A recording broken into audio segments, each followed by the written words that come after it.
Former President Donald Trump, never one to shy away from confrontation, took to social media once again on May 22, 2025, launching another pointed attack against the entrenched political establishment in Washington. Framing himself as the tireless defender of the forgotten American, Trump's rhetoric continues to reverberate with a significant portion of the electorate, those disillusioned by elite governance and left behind by globalization and social change. What sets Trump apart is not merely his political stance, but his unwavering defiance of institutional norms and his uncanny ability to channel populist anger into electoral success. Few American presidents in modern history have so thoroughly upended political conventions. Trump's approach, a mix of blunt communication, cultural resistance, and populist strategy, has transformed the Republican Party and redefined what leadership looks like in 21st century America. He frames his mission in almost mythic terms, to dismantle a political class that, in his view, prioritizes its own power over the needs of working-class Americans. The term establishment has long carried weight in American political discourse. Often referring to those who uphold the traditional frameworks of governance, career politicians, policy experts, lobbyists, and entrenched media voices, the establishment is typically seen as a guardian of continuity and institutional order. Figures like Barack Obama and Henry Kissinger are often cited as its exemplars, measured, strategic, and committed to a multilateral global order. Yet to Trump and his supporters, the establishment is something else entirely, a self-serving, out-of-touch oligarchy resistant to reform and dismissive of the everyday citizen. Trump's rise within the Republican Party, and later, his ascent to the presidency, was neither accidental nor short-lived. After securing the nomination in 2016 by defeating prominent establishment figures such as Jeb Bush and Marco Rubio, Trump won the general election by speaking directly to voter grievances.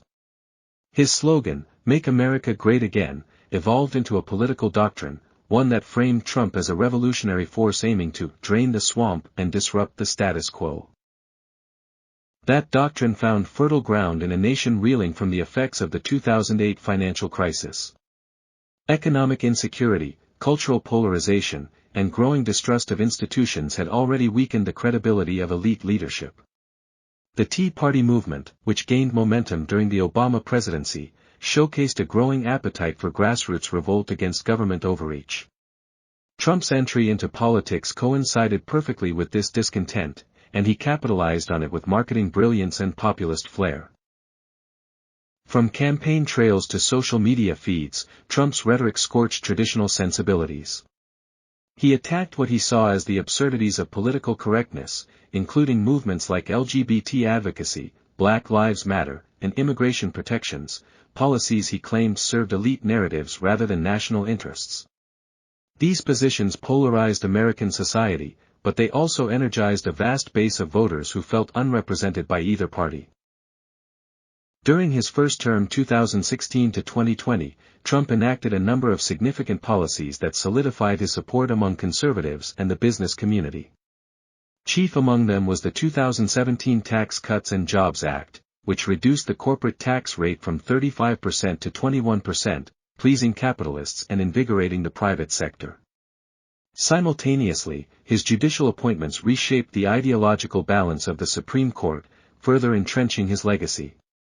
By nominating Neil Gorsuch, Brett Kavanaugh, and Amy Coney Barrett, Trump secured a 6-3 conservative majority, an outcome celebrated by his base as a victory over liberal influence.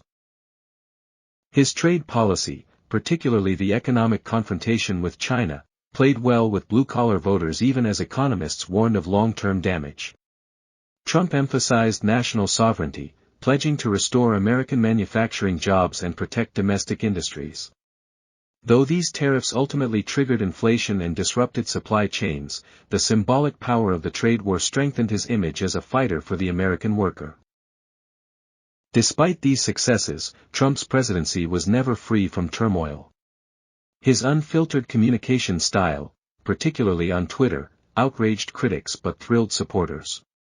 With over 25,000 tweets during his first term, Trump bypassed traditional media channels to shape narratives directly.